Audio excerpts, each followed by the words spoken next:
une nuée triomphale.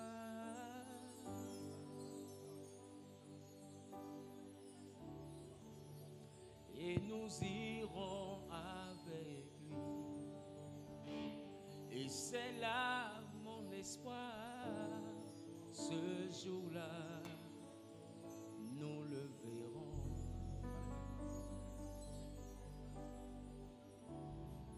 Dans un corps glorieux. Une armée d'anges, une armée d'anges le glorifiera. Et avec lui nous nous en irons. Et avec lui nous nous en irons. En reprend, il est parti. Il est parti pour les cieux.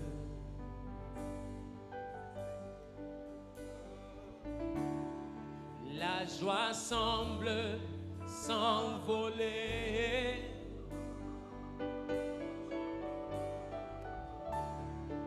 Mais je sais qu'il reviendra certainement. Dans une nuée triomphale.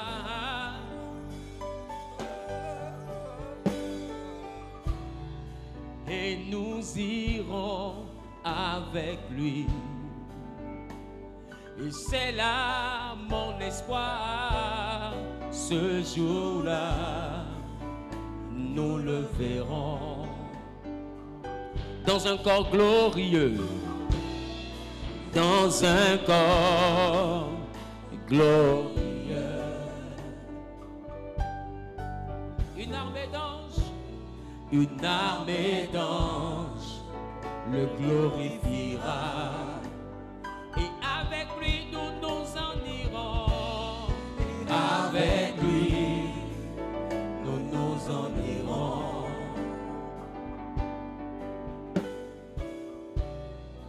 Arrête ta philosophie.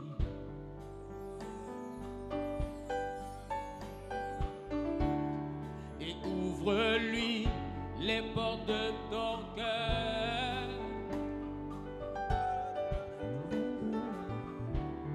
Car Jésus te dit, oui, je t'aime.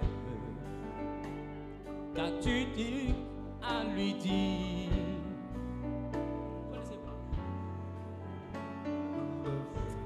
Alléluia.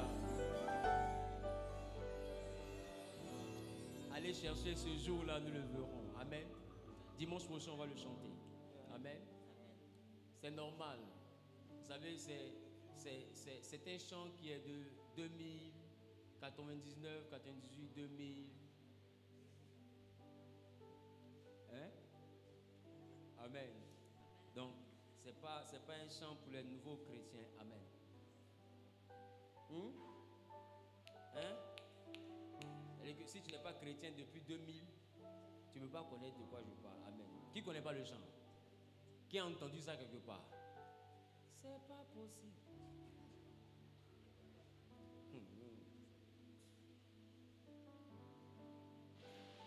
Est-ce qu'on peut m'afficher le thème? Est-ce qu'on peut m'afficher le thème, s'il vous plaît? C'est quoi le thème qui nous rassemble au deuxième message? Oui? C'est quoi le thème?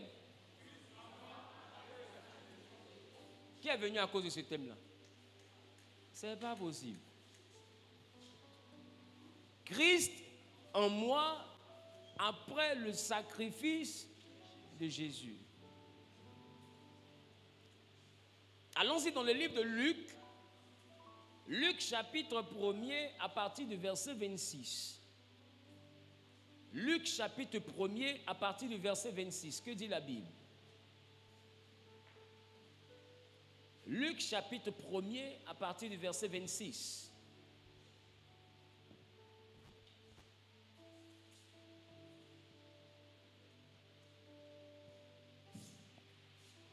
Luc chapitre 1er, verset 26. Au 6e mois. Honorons la parole du Seigneur. Il dit au 6e mois. L'ange Gabriel fut envoyé par Dieu dans une ville de Galilée. L'ange Gabriel fut envoyé par Dieu dans une ville de Galilée, appelée Nazareth, auprès d'une vierge fiancée à un homme de la maison de David. Auprès d'une vierge fiancée à un homme de la maison de David nommé Joseph. Le nom de la vierge était Marie. Cette vierge s'appelait Marie. L'ange entra chez elle et dit: Oui. Je te salue. Je te salue. Toi à qui une grâce a été faite. Toi à qui une grâce a été faite. Le Seigneur est avec toi. Le Seigneur est avec toi. Troublé par cette parole, Marie se demandait ce que pouvait signifier cette salutation. Marie se demandait ce que pouvait signifier cette salutation. L'ange lui dit: ne crains point, Marie. L'ange lui dit: ne crains point, Marie. Car tu as trouvé grâce aux yeux de Dieu. Tu as trouvé grâce aux yeux de Dieu. Et voici. Tu deviendras enceinte. Tu deviendras enceinte. Et tu enfanteras un fils. Et tu auras un fils. Et tu lui donneras le nom de Jésus. Et tu lui donneras le nom de Jésus. Il sera grand et sera appelé fils du Très-Haut. Oui. Et le Seigneur Dieu lui donnera le trône de David son père. Oui. Il régnera sur la maison de Jacob éternellement et son règne n'aura point de fin. Oui. Marie dit à l'ange: comment cela se fera-t-il puisque je ne connais point d'homme? Alléluia. Assieds-toi dans la présence de Dieu. Donc la Bible dit, au 6e mois, c'est-à-dire 6 mois plus tard, l'ange Gabriel fut envoyé par Dieu dans une ville de la Galilée appelée Nazareth, auprès d'une jeune femme vierge nommée Marie, fiancée à un homme de la maison de David appelé Joseph. La Bible dit ainsi donc que le nom de la vierge était Marie. Et l'ange lui dit: tu seras enceinte et tu mettras au monde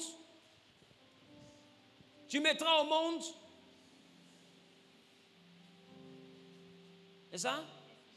Il dit: tu mettras au monde un fils et tu lui donneras le nom de Jésus. Il sera grand et sera appelé fils du Dieu très haut. C'est ça? Et le Seigneur lui donnera le trône de David, son père. La Bible nous présente ici une double paternité. La Bible nous dit, assieds-toi bien, et puis mets la ceinture. La Bible dit, tu enfanteras un fils, tu seras enceinte. Et ce fils-là, tu lui donneras le nom de Jésus. Et il sera appelé fils du Très-Haut. Et le Seigneur Dieu.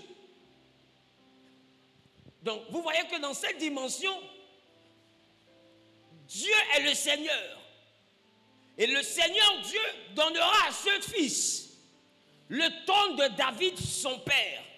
Donc, numéro 1, il sera appelé fils de Dieu. Numéro 2, il aura le trône de David, son père. Et j'ai envie de te dire une chose.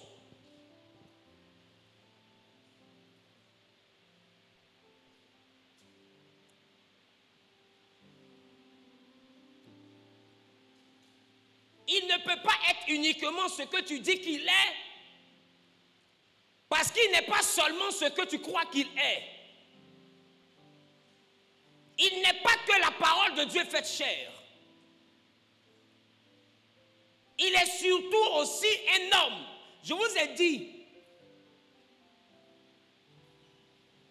un homme à l'image de Dieu a échoué. Mais Dieu à l'image des hommes a réussi. Donc, la Bible dit la vieille sera enceinte et elle enfantera un fils. Elle lui donnera le nom de Jésus. Il sera appelé fils de Dieu, c'est-à-dire celui qui est en haut. Et on lui donnera le trône de David, son père. David est un homme. Et on appelle David son père. Ce qui fait la force de Jésus, ce n'est pas seulement sa divinité, mais c'est aussi son humanité. S'il était uniquement Dieu, une femme n'aurait pas eu besoin de tomber enceinte. Est-ce que je parle à quelqu'un? S'il était uniquement Dieu, une femme n'aurait pas eu besoin de tomber enceinte. Parce que Dieu est souvent descendu sur la terre sans que quelqu'un ne tombe enceinte.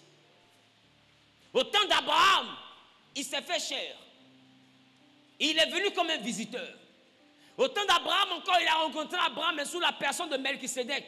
Il était sans père ni mère. On ne connaissait même pas Salem était où, mais il était quand même un roi, vivant sur la terre. Et passant, rencontrant Abraham, a récupéré la dîme d'Abraham. Vrai ou faux? Au temps de Jacob, il s'est présenté comme un homme durant la nuit. Dans le livre de Juges, il s'est présenté à la femme de Manoach et plus tard à Manoach. Dans le même livre de Juges, il s'est présenté à Gédéon. Est-ce que toutes les fois où Dieu s'est présenté, est-ce qu'il a eu besoin de naître? Donc, si c'était pour être que Dieu, il n'aurait pas eu besoin de naître. La naissance a permis à ce qu'un homme puisse nous être donné. C'est ce que Ésaïe dit, un enfant nous est né, mais un fils nous est donné. Et il dit, on l'appellera admirable, conseiller. Donc vous voyez qu'il dit, c'est un enfant. Donc c'est un homme.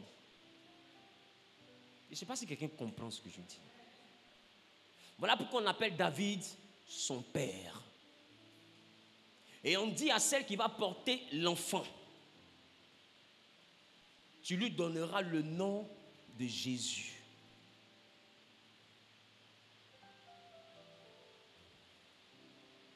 Il est né afin de revêtir une humanité. Et son sacrifice a de la valeur. Et il a le droit de combattre et d'avoir la victoire pour les hommes parce qu'il est aussi un homme. Voilà pourquoi la Bible dit que comme nous, il a été tenté en tout. Oh, Dieu ne peut pas être tenté. Et remarquez, quand il a été tenté, la Bible dans le désert, il eut faim. La faim est une caractéristique de l'homme. Qui comprend ce que je dis? La Bible dit, fatigué à l'arrière de la barque, il dormait. Oh, Dieu ne sommeille.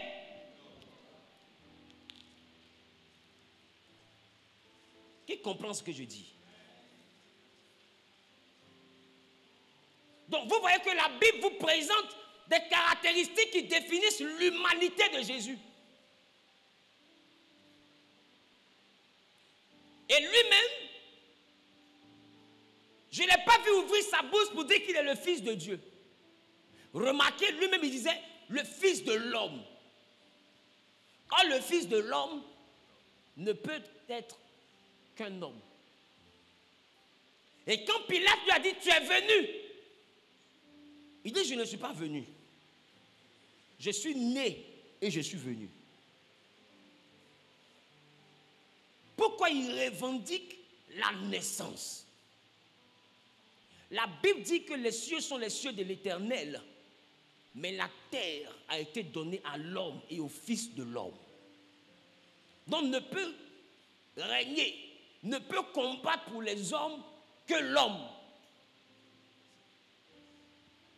Voilà pourquoi Dieu a suscité des oints pour faire face à la puissance de l'ennemi. Ils ont tous échoué. Et Dieu a promis que le Messie viendrait. Et c'est lui qui allait avoir la victoire. Et le Messie, le peuple juif est conscient que le Messie, c'est un homme. Voilà pourquoi ils n'ont pas cru en Jésus, parce que pour eux, c'est un homme à la dimension tant spirituelle que militaire. Selon eux, le Messie est un grand chef de guerre et quand il viendrait, il serait délivré de la puissance des Romains. Qui comprend ce que je dis? Voilà pourquoi quand le Messie est arrivé, que Jean-Baptiste a dit, voici l'agneau qui ôte le péché du monde, tu remarques que Jean-Baptiste a osé dire ce qu'il n'osait pas dire avant. C'est là il a dit au roi, tu as pris la femme de ton frère, c'est mal. Mais est-ce que tu as vu qu'avant ça, Jean-Baptiste a fait ça? Mais pourquoi il a fait ça? Parce que pour lui, le Messie est là. Qui comprend ce que je dis? Pour lui, le Messie est là. Ça veut dire qu'il n'y a pas Ramba. Tu comprends? Les hommes ne peuvent rien créer. Parce que c'est le temps pour la délivrance. Maintenant, on prend Jean-Baptiste, on le met en prison. Un jour, il n'y a rien. 2 jours, il n'y a rien. 3 jours, il n'y a rien. Ça veut dire que la prison commence à lui donner un peu gale. Jean-Baptiste dit à son disciple, viens. celui que j'ai dit, il est le Messie là.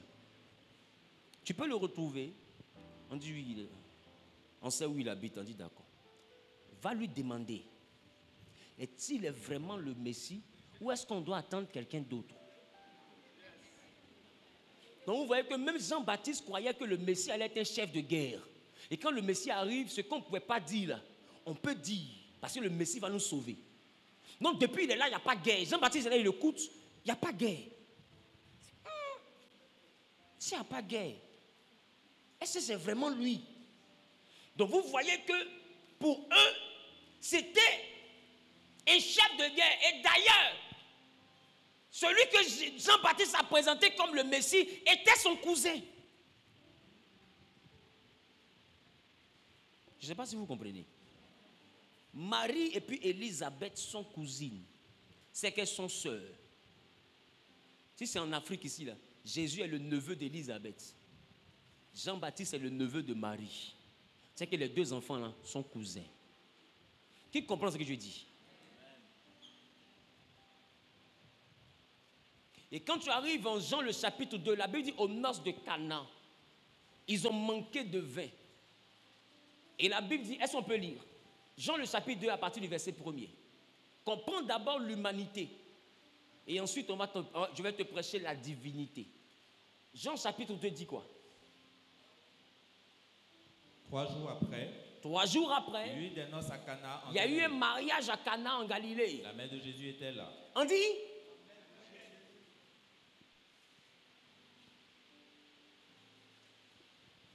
Écoutez, je vais peut-être bousculer la doctrine de quelqu'un. Si Jésus est Dieu et qu'il n'est pas un homme, c'est que Marie est la mère de Dieu. Or, Gabriel ne lui a jamais dit tu mettras Dieu au monde. Il dit l'enfant que tu vas mettre au monde sera appelé Fils du Dieu très haut. Est-ce que vous voyez la différence? On dit l'enfant que tu vas mettre au monde sera appelé. Et le Seigneur Dieu lui donnera le trône de David son père. Donc là, il y a une appellation et puis il y a une paternité. La Bible parle français. Qui comprend? Il dit l'enfant sera appelé fils de Dieu. Et il aura le trône de David, son père. Donc qui est son père? Et on l'appelle comment? Fils du Très-Haut. Mais qui est son père? Gabriel dit que qui est son père? Il aura le trône de qui?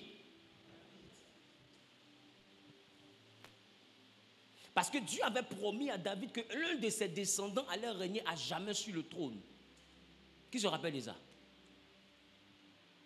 Donc Jésus est roi à perpétuité parce que Dieu avait promis à David qu'un de ses descendants allait régner pour l'éternité.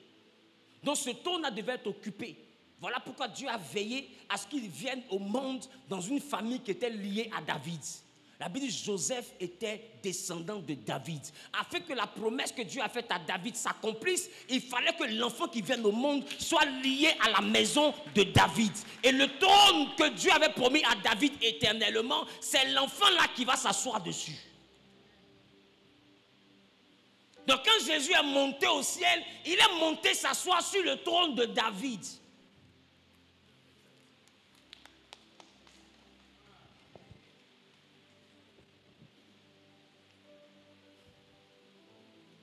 Depuis Genèse, il y a le Père, le Fils et le Saint-Esprit. Quand le Fils réussit sa mission, il ne devient pas le Père du Père. Voilà pourquoi le Fils dit, quand vous voulez prier, dites notre Père. Parce que le Père reste le Père. Donc le Fils n'a pas réussi sa mission pour avoir le trône du Père. Le Père a toujours son trône. Est-ce que quelqu'un comprend ce que j'ai dit? Et on dit, il aura le trône de David, son père. Et la Bible dit, aux naissance de Canaan, la mère de Jésus. Vous remarquerez qu'on n'a pas dit la mère de Jésus-Christ.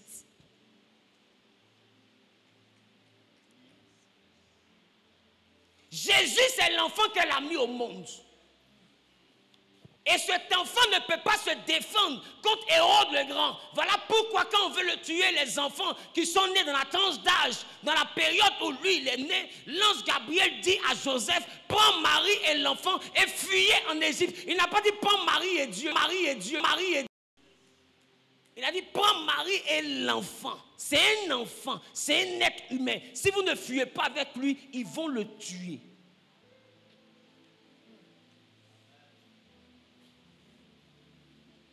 Et ils ont pris l'enfant pour aller le cacher en Égypte. Ils ont pris l'enfant.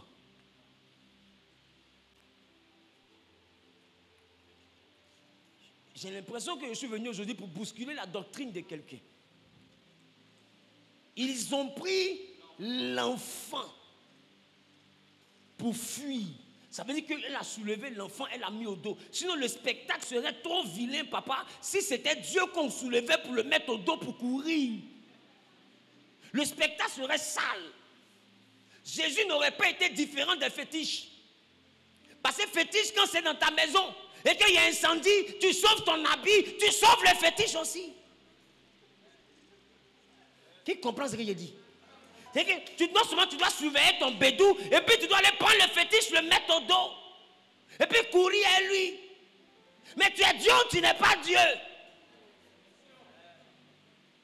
Quand Dieu dit, vous avez des dieux qui ont des pieds mais qui ne peuvent pas marcher, qui ont des oreilles mais qui n'entendent pas, qui ont des yeux mais qui ne voient pas. Maintenant, comment est-ce que Dieu qui revendique ça, on peut le mettre au dos pour fuir?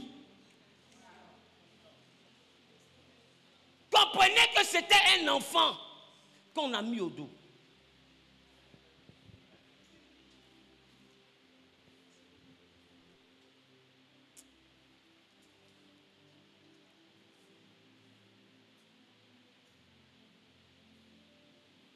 C'est bon? On peut poursuivre.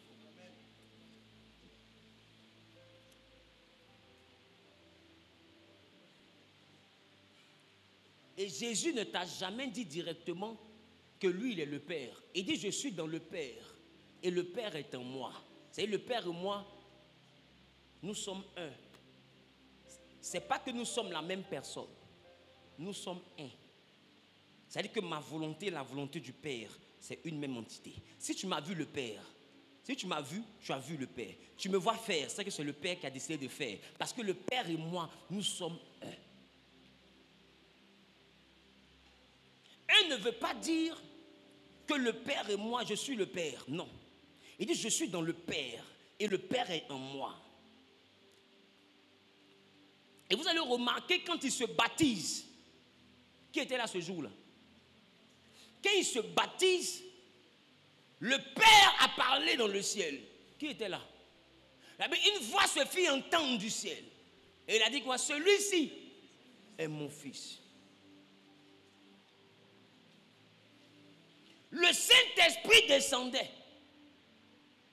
sous forme et Jésus était dans le Jourdain. Non, il y avait le Père, le Saint-Esprit et le Fils.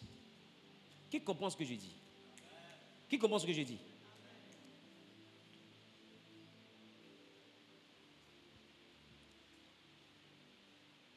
Mais qui est Jésus? Jésus, c'est le deuxième Adam. Oh, souvenez-vous, le premier Adam, je peux parler. Le premier Adam a été fait à partir de la substance d'une mère et du souffle de Dieu.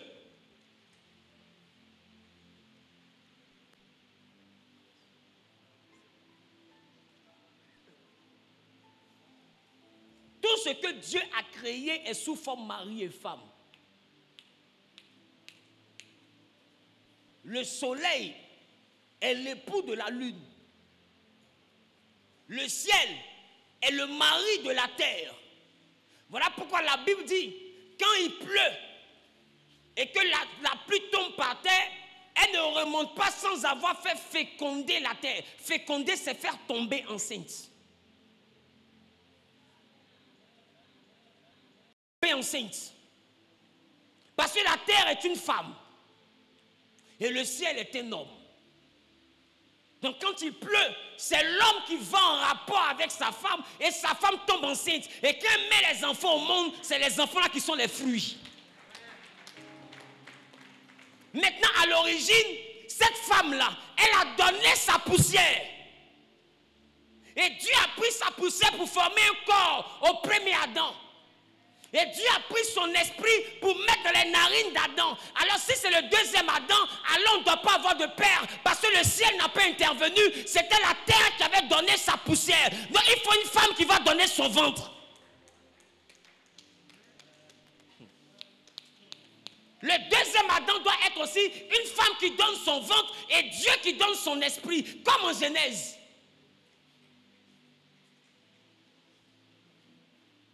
Assieds-toi bien.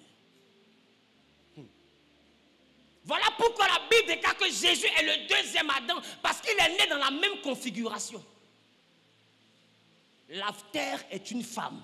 Elle a donné sa poussière. Et quand Dieu a pris la poussière qu'il a formé le corps de Adam, il a mis dans ses narines un esprit. Et Adam devient un être vivant. Alors quand le deuxième Adam veut venir, il doit chercher aussi une femme. Et qui va donner son sein. Comme l'autre avait donné sa poussière. Et maintenant, il va prendre le sein de la femme là pour former le deuxième Adam. Et à ce deuxième Adam là, il va ajouter lui son esprit. Pour que le premier Adam et le deuxième Adam aient la même configuration. Maintenant, le problème, c'est que le premier Adam, lui, il a échoué dans le combat. Mais le deuxième Adam, lui, il a gagné le combat.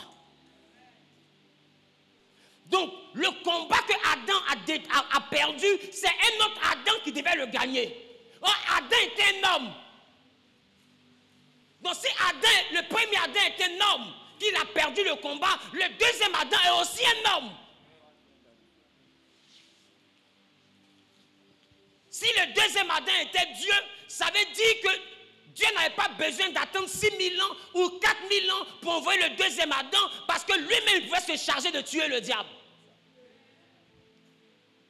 C'est parce que le deuxième Adam était un homme.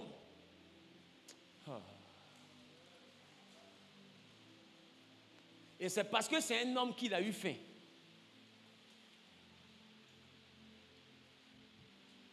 C'est parce que c'est un homme qu'il a eu même soif. Parce qu'à la croix, la Bible dit qu'il a eu soif et on lui a donné le vinaigre. C'est un homme. Qui comprend ce que je dis? Mais ce n'est pas n'importe quel homme. C'est un homme dans la dimension d'Adam. Nous sommes des hommes dilués par le péché. Lui, c'est un homme tel que Adam était. Adam a été formé et créé puissant. Donc, il avait la même dimension que le premier Adam. Parce que configuré de la même manière. Maintenant, venez, on va commencer à chercher Christ. Est-ce que je peux commencer à parler? Qui comprend que Jésus est un homme? Voilà pourquoi il est né. Et voilà pourquoi il est mort. Parce qu'un homme naît, vit et meurt.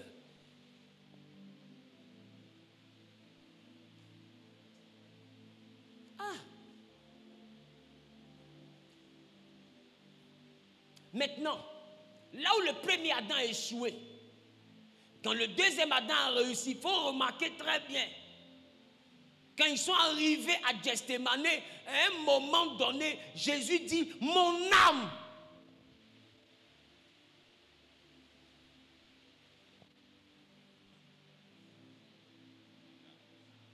Mon âme. Or, s'il a une âme, c'est qu'il est fait de chair, d'os et de sang. C'est que c'est un homme. Parce que l'âme est dans le sang. Qui comprend ce que je dis? Amen. Et le sacrifice d'un homme parfait devait donner la victoire. Mais en Gethsémane, Jésus regarde la douleur de la passion et il dit, si tu peux éloigner la coupe de moi, mais que ta volonté soit faite. Alors, si Jésus est né et a vécu comme un homme au milieu de nous, c'est quoi le Christ?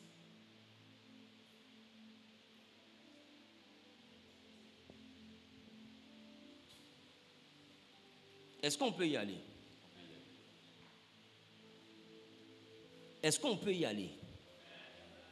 Non, je n'ai pas entendu. Est-ce qu'on peut y aller?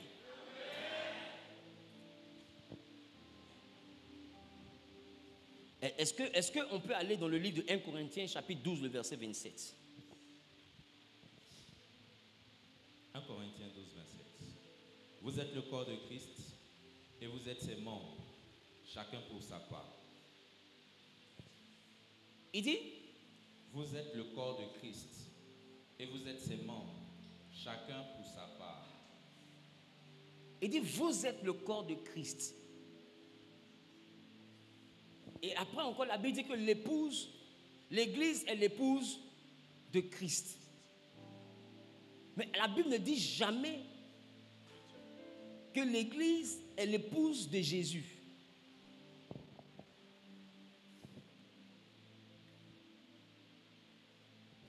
Marie a mis Jésus au monde, mais Marie ne peut pas mettre Christ au monde. Elle ne peut pas. Parce que bibliquement, Christ a existé avant que Jésus ne naisse. Jésus est un homme qui est né et qui est mort et qui est revenu à la vie par la puissance de Dieu. Marie ne peut qu'engendrer cet enfant. C'est ce que Dieu lui a dit. Mais Christ a vécu et a existé avant la naissance de Jésus.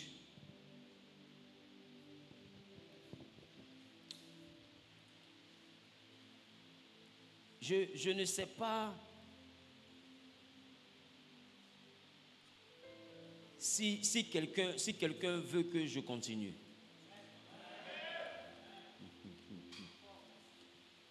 Aïe, aïe, aïe, aïe, aïe.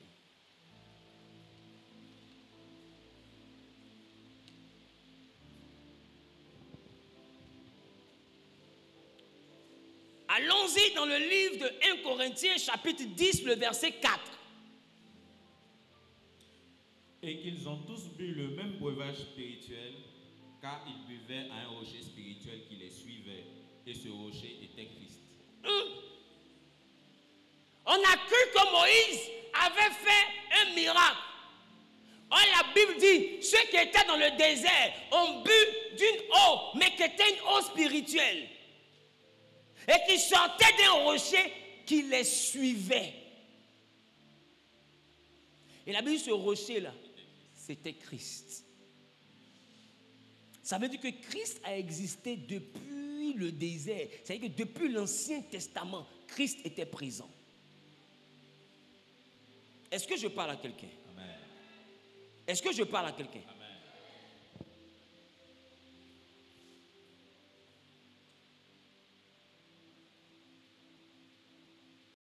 Avec le peuple dans le désert, Christ n'a pas commencé à se manifester en Jean. Il y a une personne qu'on n'a pas vue dans l'Ancien Testament. C'est Jésus. Jésus est l'ouverture du Nouveau Testament. Est-ce que je parle à quelqu'un? Amen.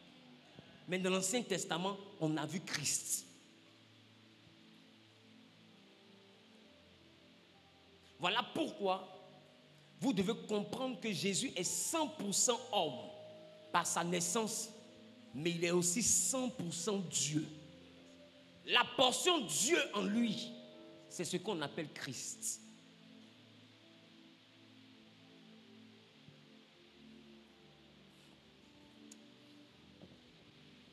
Remarquez que quand il vient au monde, on le prend pour fuir. Mais quand il grandit, il apparaît à 12 ans comme les enfants normaux.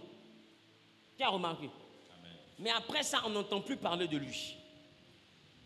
Il vit une vie effacée comme un homme ordinaire, au milieu de tout le monde, jusqu'à ce qu'il parte se faire baptiser. Et quand il part se faire baptiser, l'Esprit de Dieu descend sur lui sous forme d'une colombe. Qui remarque? Et bizarrement, quand l'Esprit descend sur lui, il est guidé dans le désert, il est tenté pendant 40 jours, et là-bas il est rempli du Saint-Esprit. Et quand il revient de là, c'est là qu'il commence à prêcher. Qui remarque? Amen. Et c'est là qu'il commence à faire des miracles. Et remarque,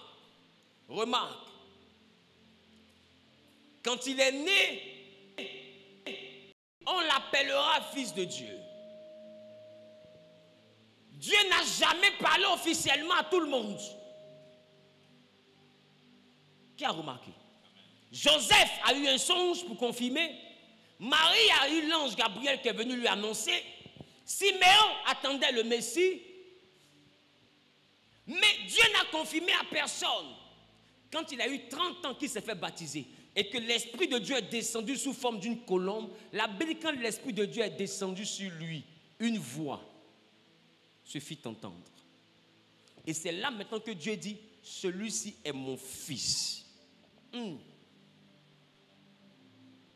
Là maintenant Dieu revendique la paternité. Pourquoi?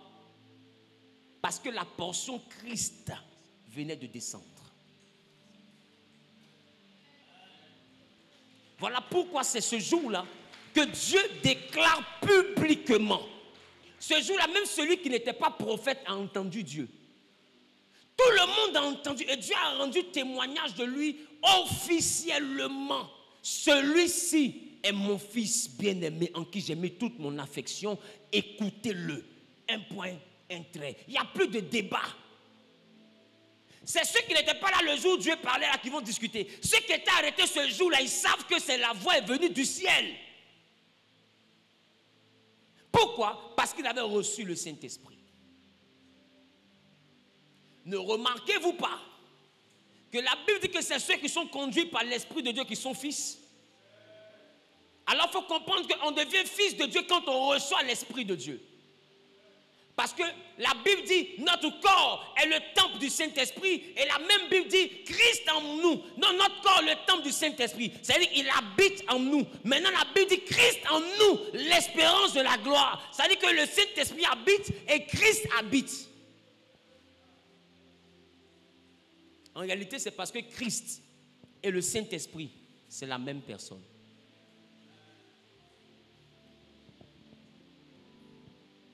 Alors qu'il s'est baptisé, il a revêtu Christ.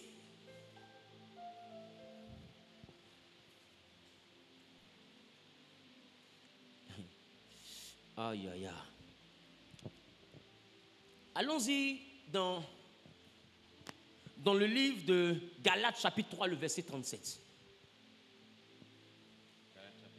Galates chapitre 3, le verset 37. Non, Galates chapitre 3, plutôt. Oui, alors, attends, donne-moi un instant.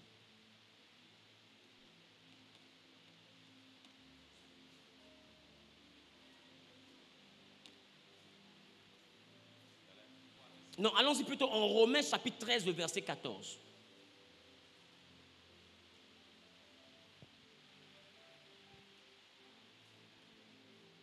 Romains 13, 14. Mais revêtez-vous du Seigneur Jésus-Christ et n'ayez pas soin de la chair pour en satisfaire les convoitises. Il dit quoi? Revêtez-vous du Seigneur Jésus-Christ. Mais à quel moment nous sommes arrivés au Seigneur Jésus-Christ? Nous sommes arrivés au Seigneur Jésus-Christ lorsque l'homme est sorti des eaux du baptême et a reçu le Saint-Esprit. Dieu l'a fait Christ parce qu'il a revêtu Christ.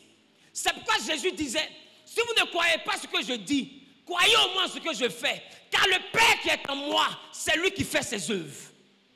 Non, Jésus avec une puissance en lui qui opérait les miracles. Et cette puissance-là, c'était la puissance du Saint-Esprit. Donc, il a revêtu Christ. Et Christ a fait de lui un homme de miracles. Voilà pourquoi Jésus dit, si vous croyez, vous allez faire ce que j'ai fait. Parce que Christ que j'ai revêtu va habiter en vous.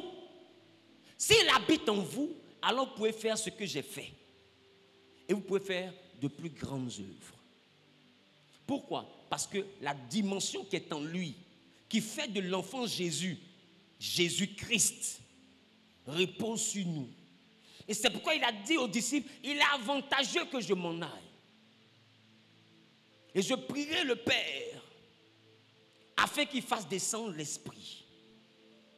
Et il dit, quand il sera venu, il vous enseignera toutes choses. Et vous recevrez une puissance. Dis avec moi, une puissance. Christ est le détenteur de la puissance. Mais Jésus est l'homme qui a obéi à Dieu jusqu'à donner sa vie pour que les autres soient sauvés. Et Christ a rempli Jésus afin que Jésus opère des miracles, guérisse des malades, chasse des démons, pour que nous puissions voir quels sont les effets de puissance qui se manifestent quand quelqu'un revêt Christ. Quand quelqu'un est habité par le Saint-Esprit, quelle est la puissance que cette personne dégage? Nous l'avons vu pleinement en Jésus, qui nous a donné l'exemple. Il a défié les maladies, défié les démons, chassé les esprits, marché sur l'eau, parce qu'il avait une puissance en lui. Voilà pourquoi la Bible dit, celui qui est en nous, ce n'est pas Jésus qui est en nous. Quand Jésus est mort, la Bible dit, il est monté au ciel. Et il s'est assis à la droite de Dieu. Mais quand lui, il est monté, ce qu'il avait revêtu est descendu à la Pentecôte. Je ne sais pas si quelqu'un comprend. Amen. Christ est descendu à la Pentecôte. Et Jésus est assis à la droite du Père. Et Christ est descendu et c'est lui que vous appelez le Saint-Esprit. Et le Saint-Esprit est descendu à la Pentecôte parce que Jésus a rempli et a accompli sa mission. S'il avait échoué, la Pentecôte n'aurait jamais eu lieu. Mais comme il a réussi, maintenant lui il est récompensé et élevé en dimension de Seigneur des seigneurs et Roi des rois. Et il a le nom au-dessus de tout nom, afin qu'au nom de Jésus. Donc du coup, le nom de Jésus devient l'élément qui déclenche la puissance du Saint-Esprit. Non, le nom de Jésus est associé à la puissance du Saint-Esprit parce que la puissance de Christ se déploie lorsque le nom de Jésus est invoqué. Le nom de Jésus devient la clé qui ouvre la porte de la puissance de Christ qui est le Saint-Esprit. Voilà comment est-ce qu'on parle de Jésus-Christ. Parce que par Jésus, Christ agit.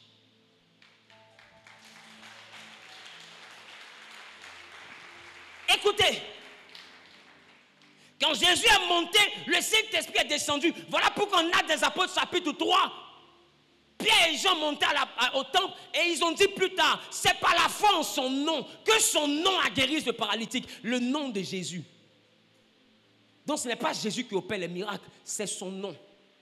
Maintenant ma question, pourquoi des fois tu utilises son nom mais tu n'as pas de résultat? Tu n'as pas de résultat parce que quand tu utilises son nom, tu dois avoir Christ en toi. Parce que son nom déclenche la puissance de Christ et c'est la puissance de Christ qui te donne le témoignage. Voilà pourquoi il a dit, ne vous éloignez pas de Jérusalem, vous recevrez une puissance. Et c'est avec cette puissance-là que son nom fonctionne. Donc si tu as le nom de Jésus, mais que tu n'as pas la puissance de Christ, tu es faible spirituellement.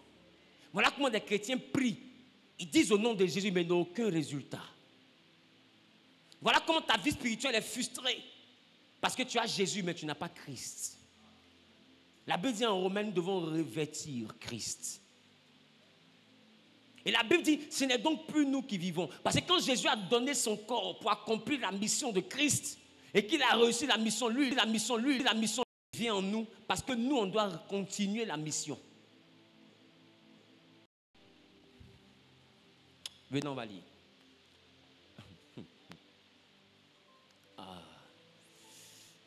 Allons-y en Colossiens chapitre 1, le verset 24. Colossiens 1, 24. Je me réjouis maintenant dans mes souffrances pour vous. Et ce qui manque aux souffrances de Christ, je l'achève en ma chair. Oh! Ça veut dire que Christ a pris Jésus. Viens. Je veux 2 personnes. Dépêchez-vous, les gars. Viens. Christ s'est investi en Jésus, né de Marie. Et Jésus, comme il avait Christ, touche-le. Comme il avait Christ, viens. Les paralytiques arrivent. Et quand Jésus étend sa main, en réalité, quand il touche le malade indirectement est touché par la puissance de Christ. Parce que Christ est connecté à Jésus et la puissance de Christ passe dans les mains de Jésus. Et quand Jésus impose les mains aux malades, par sa main, la main de Christ agit.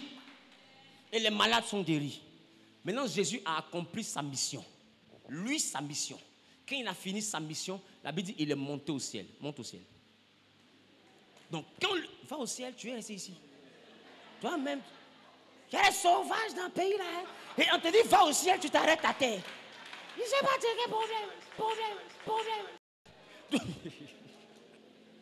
Et restez concentrés. Donc, les gars, donc, Christ a utilisé Jésus et à 33 ans et demi, quand Jésus a accepté de mourir à la croix, il est ressuscité, il est monté au ciel. Et Christ est redescendu. Et Christ descend. Au début, Christ utilisait le corps de Jésus. Mais puisque le corps de Jésus est monté au ciel, quand Christ descend, il n'a plus de corps. Alors Christ cherche un nouveau corps. Voilà comment nous devenons le corps de Christ. Est-ce que quelqu'un comprend? Et quand nous devenons le corps de Christ, de la même manière que Jésus ne faisait rien de lui-même, mais il faisait ce que Christ voulait, c'est de cette même manière que ce n'est plus nous qui vivons, mais c'est Christ qui vit en nous. C'est Christ qui vit en nous, mais Christ se manifeste dans le nom de Jésus. Donc avoir le nom de Jésus ne suffit pas. Jésus sans la puissance de Christ est un prénom. Parce que Jésus, en grec, c'est Ressus. Ce qui signifie l'Éternel sauve. Mais en hébreu, c'est Yoshua. Ce qui parle de Josué, l'Éternel sauve. Donc chez les Hébreux, Jésus, c'est le même prénom que Josué. Sauf que Josué, c'est la version Yoshua, mais Jésus, c'est la version grecque qui parle de Ressus. Ça veut dire la même chose. Donc Jésus n'est qu'un prénom. Voilà pourquoi dans la Bible, un autre s'appelait comme un autre s'appelait Timée et un autre s'appelait Bartimée. Donc il y avait Bar Jésus, il y avait Jésus, il y avait les Josué. Le nom existait. Mais sauf que le Jésus qui a accepté de mourir à la croix, c'est à lui que le Saint-Esprit obéit. Donc puisque lui, il a accepté d'accomplir la volonté de Christ, alors il est le seul à qui Dieu a autorisé d'être appelé Jésus-Christ. Donc parce que Jésus et Christ sont devenus la même entité. Alors Christ se déploie que par la puissance du nom de Jésus. Quand on vient à l'église, on vient pour revêtir Christ. C'est Christ qui est notre pouvoir. Quand Christ descend qui n'a plus de corps, il utilise ton corps. C'est lui que tu appelles le Saint-Esprit. Et c'est parce que Christ est en toi que la Bible dit celui qui est en nous est plus puissant que celui qui est dans le monde. Ce n'est pas Jésus. Jésus est monté. Et Paul dit quoi? En Colossiens? Je me réjouis maintenant dans mes souffrances. Il dit, moi je me réjouis dans mes souffrances. Et ce qui manque aux souffrances de Christ, Ça veut dire que ce qui manque aux souffrances de Christ, c'est que Christ a vécu une dimension de souffrance, mais il y a des souffrances qui manquent. je les achève dans ma Attends. chair. Il y a des souffrances qui manquent. C'est pourquoi Paul dit ce qui manque aux souffrances de Christ. Ça veut dire que Jésus n'a pas tout souffert. Jésus a souffert les souffrances que lui devait porter. C'est ce qu'il appelait sa croix. Mais il a porté sa croix. Maintenant, comme il y a des souffrances qui manquent, que Paul a souffert pour lui, il y a aussi des souffrances que nous devons souffrir pour Christ. Donc, quand nous portons Christ et que Christ vient en nous, Christ maintenant nous fait souffrir une partie des souffrances. C'est là que Jésus a dit que chacun se charge de sa croix et me suive. Parce que quand Christ arrive en toi, tu vas souffrir une partie des souffrances de Christ. C'est ça qu'on appelle les épreuves. Tu prends part aux souffrances de Christ que Jésus n'a pas souffert.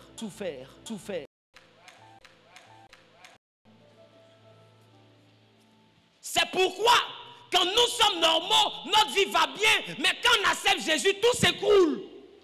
Parce que quand on révèle Christ, nous souffrons les souffrances de Christ. Et après les souffrances de Christ, nous vivons la gloire de Christ. C'est pourquoi Christ, avant d'élever Jésus, l'a fait souffrir. Quand il a fait sa part de souffrance, que tout était accompli dans sa souffrance à lui, Dieu l'a souverainement élevé. Alors avant de nous élever, Dieu nous fait souffrir, nous, nos souffrances. Et après, quand on réussit l'épreuve, Dieu aussi nous élève. Alors si tu vois quelqu'un dans l'église être élevé sans la souffrance de Christ, c'est pharmakia, c'est la magie. Parce que quand Christ vient en quelqu'un, tu vivras les souffrances de Christ. Non, toi qui souffres là, tu souffres parce que tu as revêtu Christ. Donc ce que Jésus n'a pas souffert, tu portes toi ta croix pour faire la souffrance qui te revient à toi dans la mission de Christ. Parce que Christ n'a plus le corps de Jésus, mais Christ continue sa mission par notre corps. Je ne sais pas si je vous parle. C'est bon? C'est bon?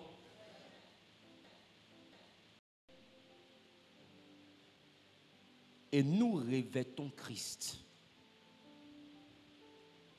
Et la Bible dit, c'est Christ qui est l'époux de l'Église. Ce n'est pas Jésus. C'est Christ qui est l'époux de l'Église. Nous sommes l'épouse de Christ. C'est Christ qui est avec nous. Je ne sais pas si je parle à quelqu'un. Amen. Donc maintenant, quand Christ redescend, Christ, quand on accepte Jésus, puisque tu as accepté Jésus, celui à qui il est uni, quand tu acceptes Jésus, tu viens de dire à Christ, parce que par Jésus, c'est comme tu as signé le contrat qui permet à Christ de rentrer dans ta vie. Parce que Jésus et Christ sont liés depuis la croix. Donc c'est devenu Jésus-Christ. Donc quiconque confesse Jésus reçoit Christ. Qui comprend ce que je dis? Et c'est par la puissance de Christ que nous chassons les démons, mais dans le nom de Jésus. Et voilà pourquoi pour chasser les démons, nous disons au nom de Jésus ou au nom de Jésus-Christ.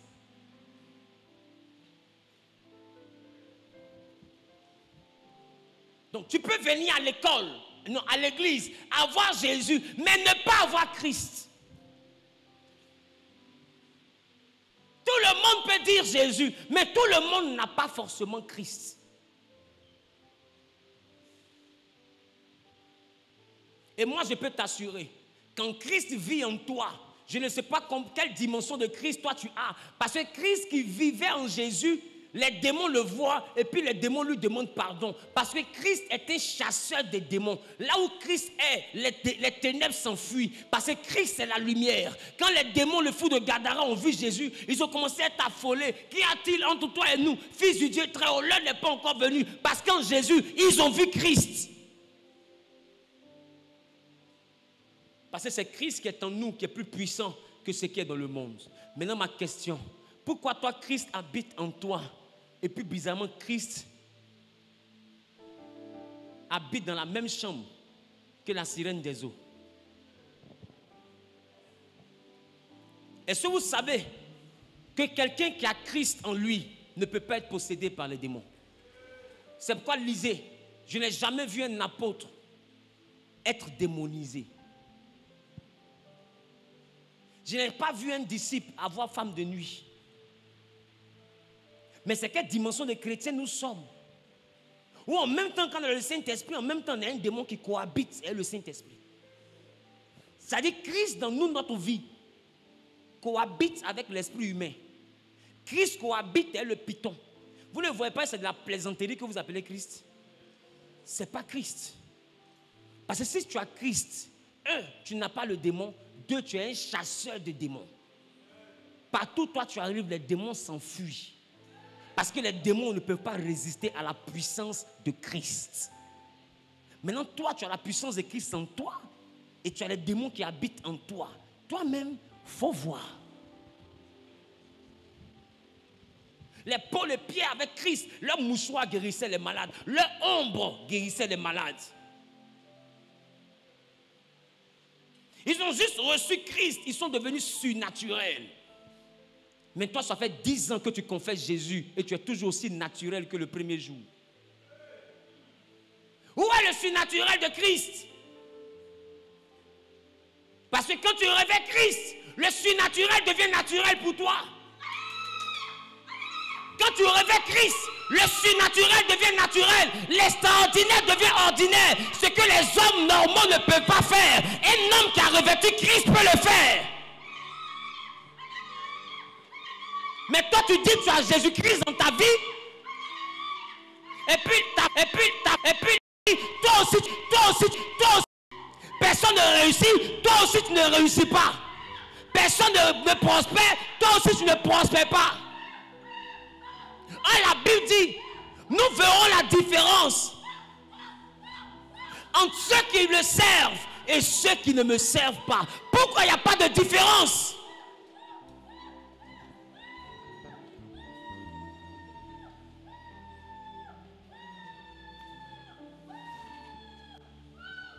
Jésus était spécial parce qu'il avait revêtu Christ. Maintenant, toi, le même Christ qui a rendu Jésus spécial est venu habiter en toi. Et puis toi, tu es ordinaire. Tu ne trouves pas que c'est bizarre? Le même Christ qui était en Jésus, qui a fait de lui un homme extraordinaire. Quand il arrive, les démons fuient. Il marche sur l'eau. Il ordonne aux morts de se réveiller. Il était spectaculairement puissant. Tu as la même puissance en toi, selon toi. J'ai dit, selon toi.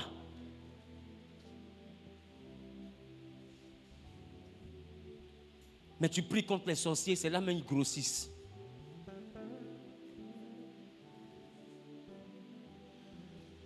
Tu es là, tu combats contre un démon depuis 5 ans. Et tu dis que toi, tu as Christ. Tu as Jésus. Mais Christ n'est pas encore venu. Si Christ est venu, tu vas découvrir en toi quelque chose qui n'avait jamais existé. Si Christ est venu, même dans ton regard, on saura que la fille là n'est plus normale. Même dans tes yeux, celui qui va te regarder va sentir que l'homme là, ce n'est plus le même. Christ n'est pas un homme. Christ n'est pas un homme. Donc quand Christ arrive, tu es au-delà du standard des hommes. Tu fais ce que l'homme ne peut pas faire. Parce que Christ n'est pas un homme. Là où les hommes se limitent, c'est là que commence la capacité de Christ. Quand le Saint-Esprit est dans ta vie, c'est pour te faire commencer là où tout le monde a échoué. Là où les autres s'arrêtent, c'est là que toi tu commences. Maintenant ma question, tout le monde échoue, toi aussi tu échoues. Tout le monde tombe, toi aussi tu tombes. Et puis tu dis tu as Jésus, laisse-moi tousser. Laisse-moi tousser.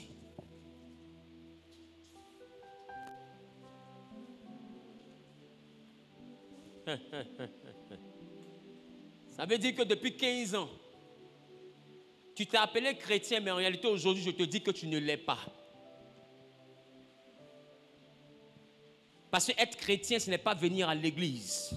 Laissez-moi vous choquer votre théologie.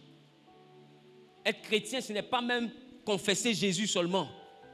Être chrétien, c'est confesser Jésus et recevoir Christ.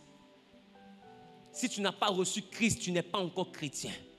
Tu es un sympathisant de l'église. Tu n'es pas chrétien. C'est pourquoi Jésus a dit à Nicodème, le royaume duquel je parle, pour le voir, il te faut être d'eau et d'esprit. Et beaucoup vont se baptiser et ils naissent de l'eau.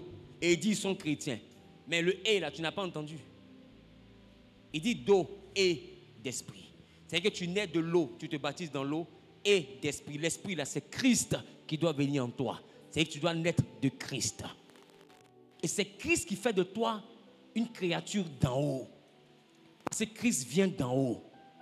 C'est pourquoi quand Jésus s'est fait baptiser en bas, l'Esprit est venu d'en haut. C'est Christ qui appartient au monde spirituel. C'est Christ qui est le boss du monde spirituel. C'est lui que tu appelles le Saint-Esprit. C'est pourquoi Pierre a dit, le Jésus que vous avez renié, c'est lui que Dieu a fait Christ et Seigneur. Il dit Dieu l'a fait Christ. C'est qu'il n'est pas né Christ. Jésus, il est né Jésus, mais Dieu l'a fait Christ. C'est-à-dire qu'il est devenu Christ quand il a revêtu le Saint-Esprit. Maintenant, toi, tu révèles le Saint-Esprit et puis le même démon fatigue la famille et ce démon te fatigue aussi. Toi-même, il faut m'expliquer. Tu vois pas que ta version Christ, ça fait honte.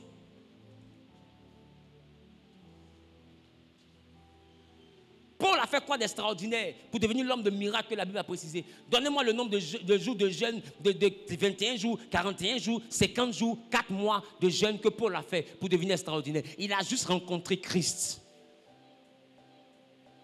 Il a changé. En réalité, ce que nous devons chercher à l'église, quand on croit déjà en Jésus, on doit chercher Christ. On doit chercher à ce que Christ vive en nous. Et Christ, c'est la puissance du Saint-Esprit. J'ai envie de te dire, si tu n'as pas la puissance du Saint-Esprit, quand tu dis au nom de Jésus, rien ne se produira. Je ne sais pas si je parle à quelqu'un. Il te faut revêtir Christ. Sinon, à l'église, tu es en train de perdre ton temps. Remonte ton temps. Ta vie est échec. Oh, tu dis, j'ai Jésus. On est d'accord, tu as Jésus, mais est-ce que tu as Christ? Parce que quand on a Jésus, là, on doit ajouter à Jésus Christ pour que tu puisses avoir Jésus-Christ. Donc, tu as accepté le Seigneur Jésus. Dis à ton voisin, ça ne suffit pas. Parce que quand tu acceptes le Seigneur Jésus, c'est Jésus seulement qui est dans ta vie. Or, Jésus, là, il a perdu des combats. La Bible dit qu'on l'a soulevé pour fuir. C'est parce qu'on avait peur qu'il meure. Donc, Jésus, on peut le tuer. Voilà pourquoi depuis que tu as Jésus, ils arrivent à te faire fausse couche. Parce que c'est Jésus que tu as. Quand on a Jésus, on fuit pour aller se cacher. Je ne sais pas si quelqu'un comprend la subtilité de ce que je dis. Mais quand on a Jésus-Christ, on ne se cache plus. On marche sur l'eau. Qui voit la différence? Quand il n'était que Jésus, ils l'ont mis au dos pour aller le cacher. Donc si tu as Jésus seulement, c'est normal que ta vie finisse dans l'échec. Parce que Jésus ne peut pas faire face à Hérode. Donc Jésus, face à Hérode, on le prend pour aller le cacher. Mais quand il revêt Christ, il ne se cache plus jamais. À quel niveau toi tu es? Au niveau d'avoir Jésus ou au niveau d'avoir Jésus-Christ? Si tu as Jésus, je comprends ton échec. Parce que la puissance de Jésus, le nom de Jésus, sans la puissance du Saint-Esprit qui est Christ, c'est un prénom. Mais quand le Saint-Esprit s'ajoute à Jésus, c'est une puissance. Non, en réalité, c'est une formule chimique qui demande 2 ingrédients. Jésus et la puissance de Christ qu'on appelle le Saint-Esprit. Maintenant, dis-moi, si on dit que c'est les 2 collés qui fabriquent la bombe, si tu as un seul élément, est-ce que tu as bombe? Pour fabriquer la bombe, il te faut le 2e ingrédient. Donc tu as Jésus dans la main de tes ennemis. Et que tu sois redoutable dans le monde spirituel, tu dois avoir Christ. Voilà pourquoi la Bible dit, tes prophéties, la gloire que tu espères, ça dépend de Christ en toi. La Bible dit Christ en moi, c'est ça qui est l'espérance de la gloire. Si je n'ai pas Christ en moi, je n'ai pas le droit d'espérer à la gloire. La gloire vient dans la vie de celui qui a Christ en lui. Tu as Jésus, est-ce que tu as Christ? Si tu n'as pas Christ, la gloire que tu attends, tu vas mourir à l'arrêt de bus sans que le bus n'arrive. Parce que nous sommes dans un monde où la puissance respecte la puissance. Or, Jésus nous donne le pouvoir, mais le Saint-Esprit nous donne la puissance. Voilà pourquoi Jésus dit, je vous ai donné le pouvoir de marcher sur le serpent, le scorpion, mais le pouvoir sans la puissance n'est rien. Voilà pourquoi il a dit, ne vous éloignez pas de Jérusalem, restez ici jusqu'à ce que vous recevez une puissance. Le Saint-Esprit survenant sur vous. Donc, Jésus te donne le pouvoir, mais le Saint-Esprit qui est Christ te donne la puissance. Le pouvoir t'autorise à faire. Mais la puissance te rend capable de faire. Ça fait deux choses.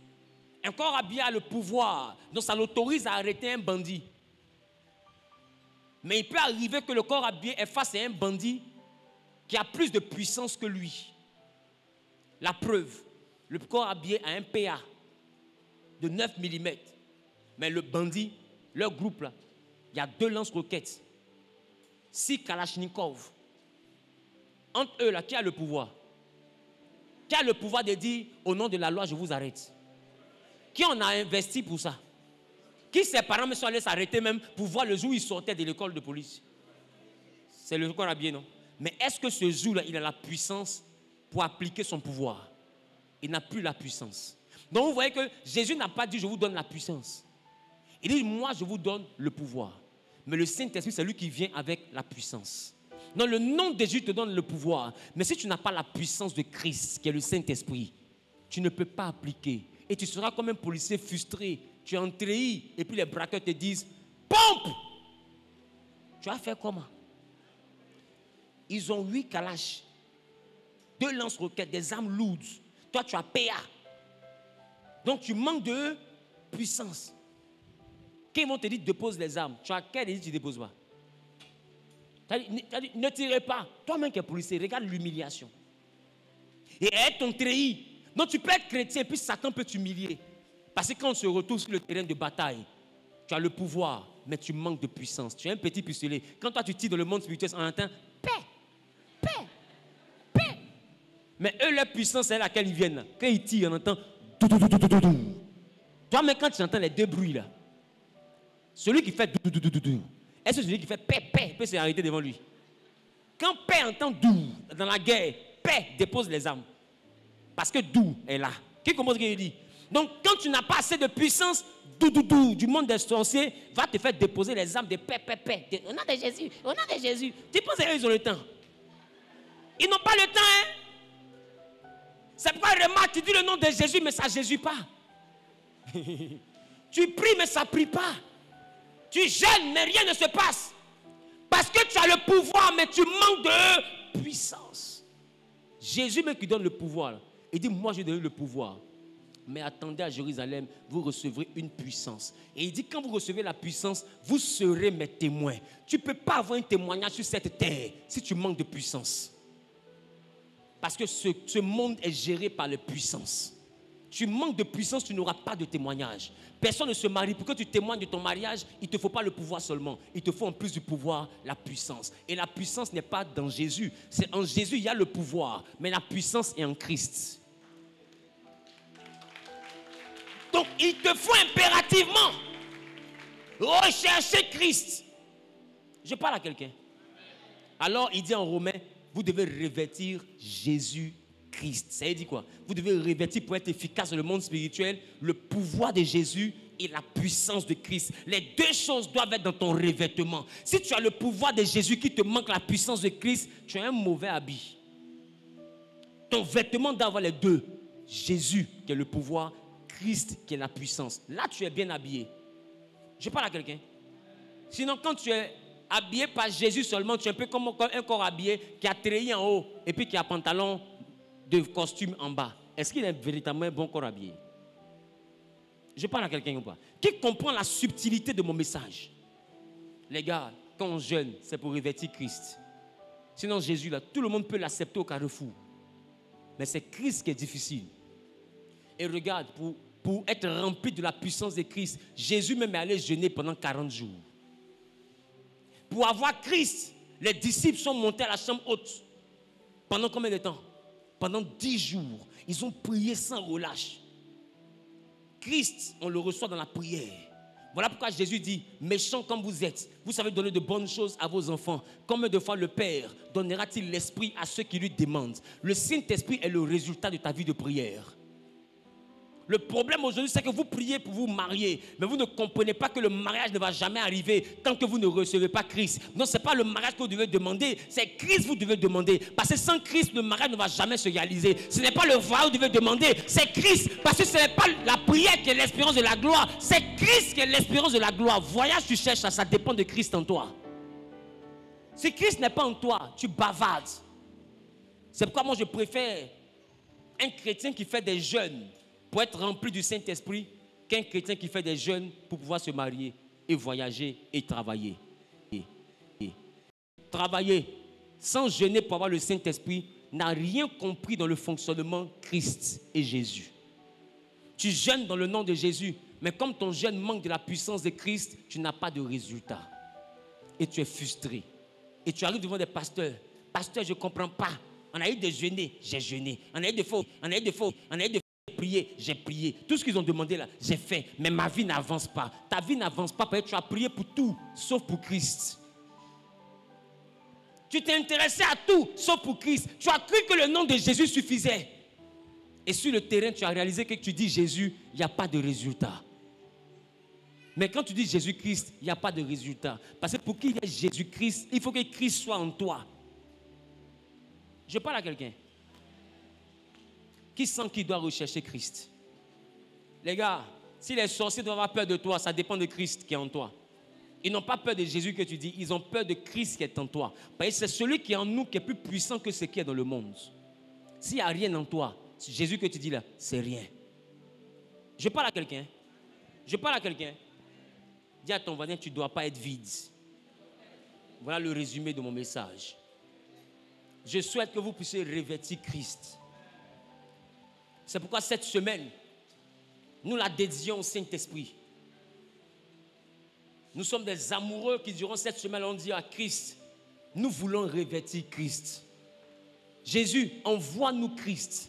Envoie-nous le Saint-Esprit. Remplis-nous de la puissance de Christ. Qui est d'accord avec ça? On va jeûner cette semaine de 6h à 18h, du lundi au vendredi. Interdiction de prier pour ton mariage. La chose pour laquelle tu dois prier, c'est recevoir Christ. Parce que je te dis, si tu as reçu Christ, tu n'as plus besoin de prier pour le mariage. Ça se fait seul. Parce que le mariage est bloqué par les puissants. C'est pourquoi il dit, il parlait d'un enfant qui demandait quelque chose à son père. Il dit, méchants comme vous êtes, vous savez donner de bonnes choses à vos enfants. Personne parmi vous ne donne un serpent à son fils quand il demande un œuf. Et personne parmi vous ne donne un scorpion quand l'enfant demande du pain. Il dit, si méchant vous donnez de bonnes choses, combien de fois le Père donnera-t-il pas l'esprit à ceux qui lui demandent? Ça veut dire que quand tu demandes quelque chose au Père, il ne te donne pas la chose, il te donne l'esprit. C'est le Saint-Esprit que le Père nous doit. Tu sais pourquoi? Parce que dans le Saint-Esprit, il y a le mariage. Dans le Saint-Esprit, il y a la guérison. Dans le Saint-Esprit, il y a la prospérité. Dans le Saint-Esprit, il y a la victoire. Dans le Saint-Esprit, il y a la longévité. Dans le Saint-Esprit, il y a la délivrance. Là où se trouve l'Esprit du Seigneur, là aussi est la liberté. Dans le Saint-Esprit, il y a la délivrance. Dans le Saint-Esprit, il y a la guérison. Dans le Saint-Esprit, il y a la restauration. Dans le Saint-Esprit, il y a l'élévation. Dans le Saint-Esprit, il y a la glorification. Dans le Saint-Esprit, il y a le témoignage. Dans le Saint-Esprit, il y a la marque de Dieu. Dans le Saint-Esprit, il y a la capacité de Dieu. Dans le Saint-Esprit, il y a la plénitude de Dieu. Donc, peu importe ce que tu demandes au Père, le Père te donne le Saint-Esprit.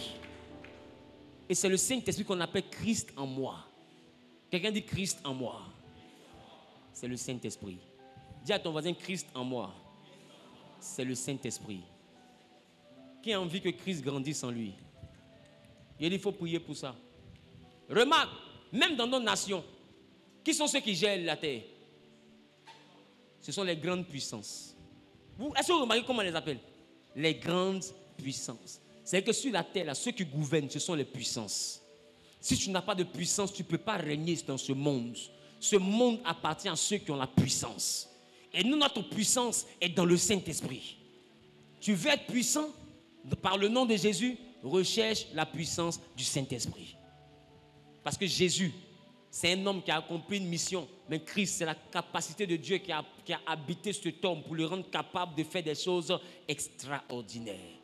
Tu veux que l'extraordinaire soit ordinaire pour toi? Avec le nom de Jésus, recherche le Saint-Esprit. Est-ce que je parle? Ceux qui ont semé, venez devant. Ceux qui sont venus tout à l'heure, là, sur le message. J'ai terminé, je veux prier. Donnez-moi l'huile, s'il vous plaît. Cette semaine, on va faire un jeûne de 6h à 18h jusqu'à vendredi pour revêtir Christ. Je ne sais pas ce qu'il y a dans ta famille. Je ne sais pas ce qui se lève dans la maison de ton père. Je ne sais pas ce qui gouverne ta vie ou ce qui s'oppose à ta vie. Mais ce que je sais, ceux qui s'aiment, montez. Montez ou bien ouvrez le chemin pour vos frères qui vont vouloir semer. Vous pouvez monter jusqu'ici, ça ne me dérange pas. Montez jusqu'à la première marche. Tout ça, c'est de l'espace. Mais libérez le chemin qui mène au panier pour que vos frères puissent semer. Ce que je sais, peu importe l'adversité, quand tu veux venir, tu fais ton offrande, tu montes. Peu importe l'adversité, vous pouvez monter jusque-là. Peu importe l'adversité, je vous dis une chose.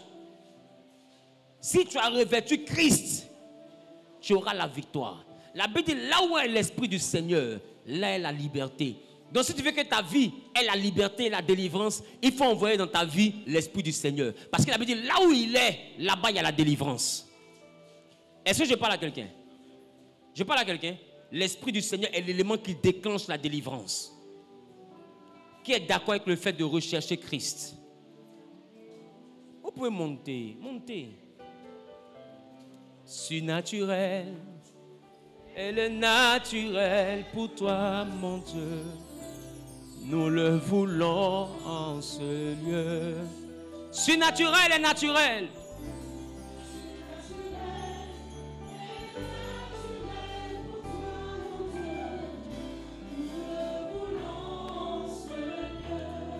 Dis à Dieu, Seigneur, j'ai besoin de l'Esprit. J'ai besoin de l'Esprit.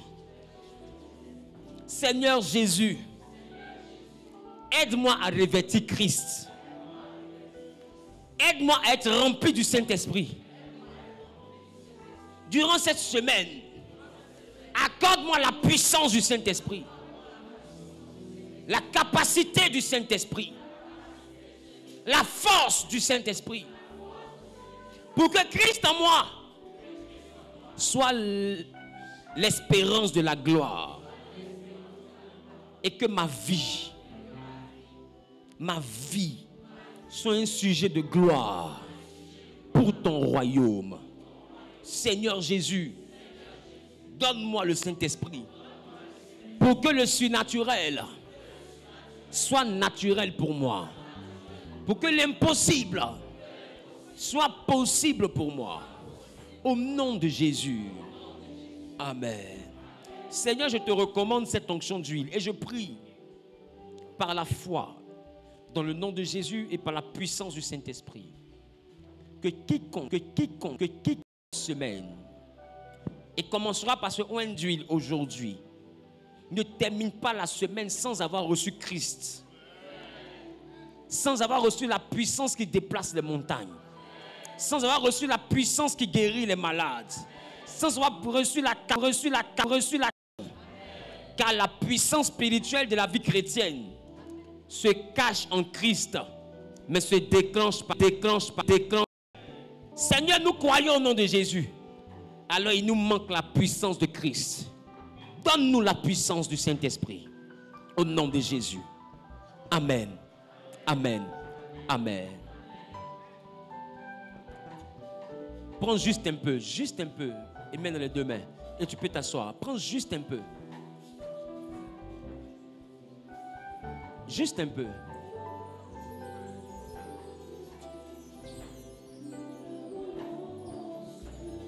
Tous ceux qui sont connectés à Internet et qui sont en train, comme ceux qui sont ici, de vouloir faire leurs offrandes pour saisir la parole. Je prie que la même grâce qui est connectée à ce programme ici puisse couler dans votre vie aussi. Que l'Éternel vous rencontre durant cette semaine. Que sa grâce se manifeste dans votre vie durant cette semaine. Et que durant cette semaine, que vous puissiez recevoir Christ au nom de Jésus. Que vous puissiez recevoir Christ et manifester la puissance de Christ. Et que ce qui était impossible hier dans votre vie devienne possible par le nom de Jésus-Christ. Et qu'au nom du Seigneur Jésus, que là où vous aviez échoué hier, que par la puissance du Saint-Esprit dans le nom de Jésus, la réussite future soit assurée. Dans le nom suprême de Jésus. Surnaturel.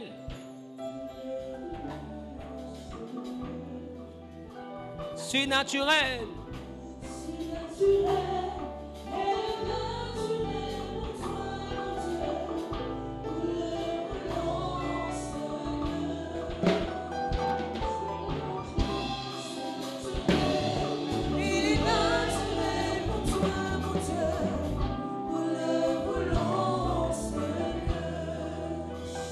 Surnaturel.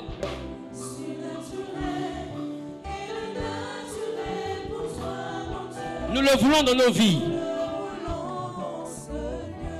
Nous le voulons dans nos vies. Surnaturel et le naturel pour toi, mon Dieu. Nous le voulons dans nos vies. Nous le voulons dans nos vies. Surnaturel et le naturel pour toi, mon Dieu. Nous le voulons dans nos vies. Nous le voulons dans nos vies. Nous le voulons dans nos vies. Nous le voulons dans nos vies. Nous le voulons dans nos vies. Nous le voulons dans nos vies. Nous le voulons dans nos vies. Est-ce qu'un peuple de Dieu peut lever les mains et chanter surnaturel? Surnaturel et le naturel pour toi, mon Que Dieu. tout le monde réclame. Nous le voulons dans nos vies. Que tout le monde réclame le surnaturel qui vient de Dieu. Surnaturel. Et le naturel pour toi, mon Dieu. Nous le voulons. Nous le voulons dans nos vies. Dis avec moi, Seigneur, je veux le surnaturel. Surnaturel, Seigneur, je veux le surnaturel. naturel pour toi. Je veux le surnaturel. Je veux que le surnaturel soit naturel pour moi.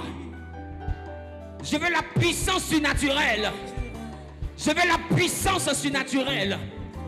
Afin de triompher contre ce qui se lève contre moi dans mes affaires, dans mes finances, dans ma santé, dans mon ministère, dans mes entreprises, dans ma spiritualité.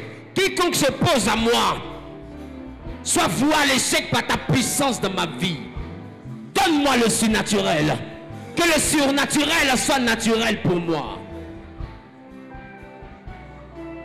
Déclenche en moi la vie du Saint-Esprit, la capacité du Saint-Esprit, la puissance du Saint-Esprit. Laisse-moi manifester à partir d'aujourd'hui la puissance du Saint-Esprit. Et que par cette puissance, que tout ce qui m'empêchait d'être guéri me libère. Que tout ce qui m'empêchait de réussir par la puissance du Saint-Esprit en moi me libère. Que tout ce qui m'empêchait d'être élevé me libère. Que les puissances qui s'étaient levées contre moi soient vouées à l'échec et réduites à néant au nom de Jésus. Il a dit que nous devons marcher sur la puissance de l'ennemi. Mais il n'y a que la puissance qui marche sur la puissance. C'est pourquoi nous marchons sur la puissance de l'ennemi, mais par la puissance de Dieu, par la puissance du Saint-Esprit. Que le Saint-Esprit vous donne sa puissance. Durant cette semaine, quand vous allez le demander à Dieu, que Dieu vous l'accorde. Quand vous demanderez la vie du Saint-Esprit, que cette vie-là vous soit accordée. Il a dit ce que vous demanderez au Père en mon nom, le Père vous le donnera. Donc si vous demandez le Saint-Esprit au nom de Jésus, le Père vous donnera le Saint-Esprit. Le Père est disposé à donner le Saint-Esprit à ceux qui lui demandent. Il est disposé à donner le Saint-Esprit à ceux qui le souhaitent. C'est pourquoi je déclare que cette semaine dans ta vie est la semaine de rencontre avec le Saint-Esprit. Et la semaine de rencontre avec le Saint-Esprit. est la semaine de rencontre avec le Saint-Esprit.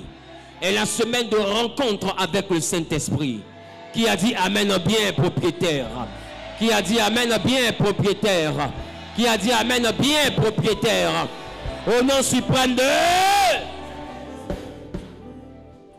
Que Dieu vous bénisse.